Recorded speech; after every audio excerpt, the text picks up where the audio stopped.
She won 89% of the vote and beat a Wimbledon champion to do it. A 21-year-old from a country with no tennis tradition just did something that has never happened in the history of women's tennis. Out of every player on the entire WTA Tour, Grand Slam winners, world number ones, household names, the fans didn't just pick her as their favorite. They picked her by a landslide so massive it left the tour searching for an explanation. 90% of the vote, against a woman who had, just days earlier, lifted the Wimbledon trophy. By the end of this video, you'll understand exactly how a player ranked outside the top 25 became the single most talked about story in tennis, and why one of the sport's biggest stars responded to it all with something nobody expected. Stick around, because the ending of this story is not what you think it is. Before we get into it, if you love stories about underdogs, breakthroughs, and athletes who carry an entire nation on their shoulders, hit that subscribe button right now. This channel is where we dig into the moments in sports that don't just make headlines, they make history. Let's get into it. A phone call that had never been made before. Somewhere in St. Petersburg, Florida, inside the offices of the Women's Tennis Association, a poll closed on a Friday afternoon in July 2026. It was a simple poll, a simple question. From Queens to Wimbledon and everything in between, who was your standout performer of the 2026 grass court swing? Thousands of tennis fans around the world had signed up with their email addresses and cast their votes. When the numbers came in, the people counting them could barely believe what they were looking at. Out of 2,442 total votes, one name had captured 2,164 of them. That's 89%. Not a plurality, not a narrow win. A near-total sweep of the entire fan base of professional tennis. And the name on those ballots was Alex Eala, a Filipina, 21 years old, ranked number 28 in the world. To put that number in perspective, the newly crowned Wimbledon champion herself, Linda Noskova of the Czech Republic, the woman who had just won the single most prestigious title in tennis, received 176 votes, 7%. Wimbledon runner-up and Bad Homburg champion Karolina Muchova came in third with 72 votes, 3%. Naomi Osaka, a four-time Grand Slam champion, picked up just 17 votes. Everyone else, Donna Vekic, doubles champions, a former world number one, split what was left. This was not a close vote. This was a message.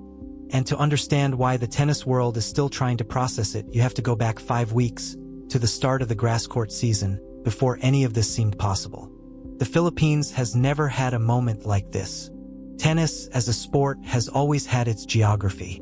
Europe, the United States, Australia. The names that dominate the record books come from countries with decades, sometimes over a century, of tennis infrastructure, academies, and tradition. The Philippines is not one of those countries. It is a nation of over 110 million people that has never produced a Grand Slam singles champion, never had a top 30 WTA player, and for most of tennis history, barely registered on the sports radar at all. That is the world Alex Eala grew up in. As a kid, she trained after school with her brother and her grandfather, day after day, in what she would later describe simply as her ruffled socks, light-up shoes and chubby cheeks, years. The ordinary, unglamorous grind of a child who has no idea yet that she's building something extraordinary. She left home at 13 to chase this dream on the other side of the world, at Rafael Nadal's academy in Spain. For years, she worked her way up through the shadows of professional tennis. The Futures events, the Challengers, the WTA 125s. The tournament's most casual fans never hear about, where careers are quietly built or quietly ended. By the time the 2026 grass court season began, Eala had already had moments. She had beaten Iga Swiatek before, back in Miami, when she was a teenager ranked outside the top 100. She had reached a Miami Open semifinal. She had climbed into the world's top 30. But she had never had a stretch like the one that was about to unfold. Nobody could have predicted what was coming. Starts in the rain. The grass court swing opened in Birmingham, England, at the Lexus Birmingham Open, a WTA 125 event, one tier below the tour's biggest tournaments. It doesn't get the cameras or the prize money of a Grand Slam, but for Eala it became the launching pad. The week was a mess of rain delays, matches pushed back, schedules torn up and rewritten. Through all of it, Eala kept winning. She fought her way to the final and beat Czech qualifier Nikola Bartunkova in 3 tightly contested sets to win her second career WTA 125 title, and her first title ever on grass. It was a small trophy in the grand scheme of the sport, but it announced something important. Eala, a player who had built her career on hard courts and clay, could win on grass too. Then came Berlin, the upset nobody saw coming. The WTA 500 event in Berlin is a significant step up in class from a 125 event, the kind of tournament where the sport's biggest names show up in force. Eala entered as a wild card, with modest expectations attached to her name. In the second round, she was drawn against Aryna Rybakina, the world number 2, a former Wimbledon champion herself, a player with a serve that has ended the hopes of players ranked far higher than Eala. On paper, it wasn't close. Eala won. She beat the world number 2 in straight sets. If that result alone had been the headline of her season, it would have been enough to turn heads. But she wasn't finished. In the very next round, the quarterfinals, she faced Aryna Sabalenka, the 8th-ranked player in the world and one of the most experienced competitors on tour. Eala beat her to her 6th career win over a top 10 opponent. 2 top 10 scalps, back-to-back, on a surface she'd barely competed on all year. Her run in Berlin would eventually end in the semifinals, with a loss to none other than Linda Noskova, the same player who, weeks later, would watch Eala capture nearly every fan vote in tennis. But by that point, the damage, in the best possible sense, had already been done. Eala had proven, unmistakably, that she belonged on grass. And then came Wimbledon, center court Saturday, and the match that changed everything. Seeded 29th, Eala arrived at the All-England club with momentum but with no real expectation that she would make deep history. She opened her tournament with straight-set wins to reach the 3rd round, already a solid result for a player who had never gone this far at a Grand Slam. Then, on a Saturday afternoon under the summer sun, she walked out onto center court to face the defending Wimbledon champion, Iga Swiatek, a 6-time Grand Slam champion, one of the most dominant players of her generation, the reigning queen of this exact tournament. Nobody expected what happened next.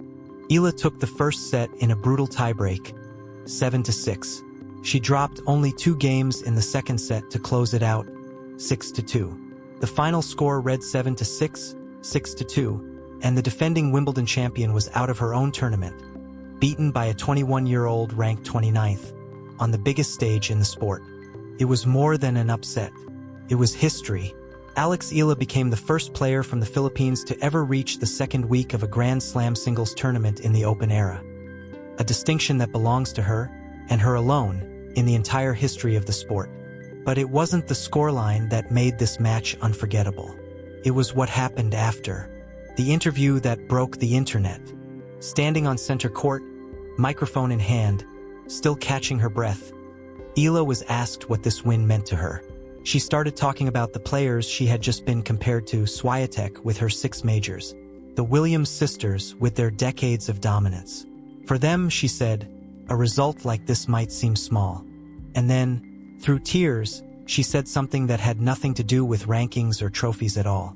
She talked about growing up in the Philippines, about training every single day after school with her brother and her grandfather, about the ruffled socks, light-up shoes and chubby cheeks of the little girl she used to be. A girl who had no way of knowing that one day she'd be standing right here. She dedicated the win to that girl, and to every other girl like her, back home and everywhere else in the world. Still training after school, still dreaming, still years away from knowing whether any of it would pay off. Within hours, the clip had gone everywhere. It wasn't just tennis fans sharing it anymore. It was people who had never watched a match in their lives. The Filipino diaspora, a global community spread across the United States, the Middle East, Europe, and Australia, numbering in the millions, had already been rallying behind Eala for years. This moment turned that support into something closer to a movement. The run ends, but the story doesn't.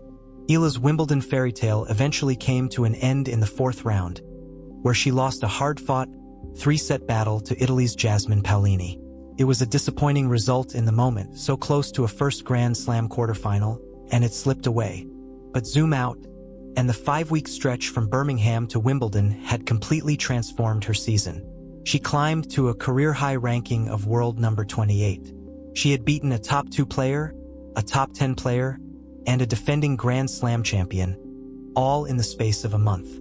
Her overall grass court record for the season stood at 12 wins and 4 losses, the third best mark of anyone on tour that swing, behind only Noskova's 13-1 and Muchova's 12-2. By any traditional measure, several players had a stronger statistical season on grass than Eala did. And yet, when the WTA opened up the vote to the fans and asked who the standout performer of the swing really was, none of that mattered. The numbers told one story. The 89% told another. What the numbers actually mean. It's worth sitting with just how lopsided this vote was. Eala's 2,164 votes weren't just more than second and third place combined. They were more than every other player in the poll combined, several times over. Noskova, Muchova, Osaka, Vekic, and half a dozen others were left splitting the remaining 11% between them. Part of that is simple mathematics of fandom. The Philippines is a nation of over 110 million people, and a significant portion of them had, for the first time in their lives, a genuine reason to believe their country could produce a genuine tennis superstar. When Eala played, time zone be damned, Filipino households tuned in. When she won, social media in the Philippines didn't just celebrate, it erupted. When she lost, the disappointment was felt as a national moment, not just a personal one. But it wasn't only about one country. Eala's appeal has always reached further than that. Her humility in interviews, the visible love for her family, the fact that she still credits her brother and grandfather for the hours they put in with her as a kid. These are things that translate across borders, across languages, across whether or not you've ever picked up a tennis racket. The WTA itself seemed to recognize the scale of what had happened, posting the news with a simple, almost stunned caption, "Drumroll, please. Alex Eala is your star of the swing." It was the first time in the awards history that a player ranked outside the top 25 had won it. It was the first time a Filipino had won anything like it at all. So what happens now?